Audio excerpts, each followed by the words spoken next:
I want to tell you a nuclear story right off the bat to give you some perspective on this. Working with a plant where the diesel systems engineer had already retired, and we uncovered this challenge. As you all know, diesel systems is kind of an important system in the plant. And so what we had was a situation where the expert had already retired. He didn't move very far. He actually moved about an hour away, living on his boat. And he would still come to work on weekends because the marina would get noisy on weekends. So he would leave the boat, come into work for a couple days, and then go back to the marina all during the week. And so we had this hole in the team that was being filled by somebody who didn't actually work there anymore. And we had to do something about that. So the diesel systems engineer that had been assigned to the project was young, 24 years old, and he'd been at the plant for about 8 months. But he wasn't really doing anything because the other guy was taking care of everything.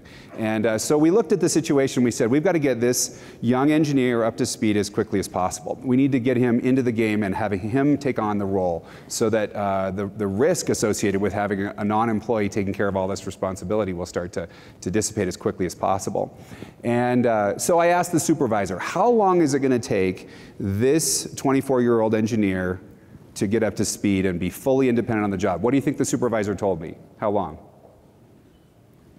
3 years. That's exactly right. The supervisor said it's going to take 3 years minimum. Now, if I look at that kid and I say, look, you know, it's going to take you 3 years, buckle up to get your job done, it's really, really hard for them to picture that. When you started, you figured at least 3 years because you were going to stay at the plant for 30 years. You were fine with that. For a kid to be told it's going to take 3 years before you're really independent doing your job, it's very challenging.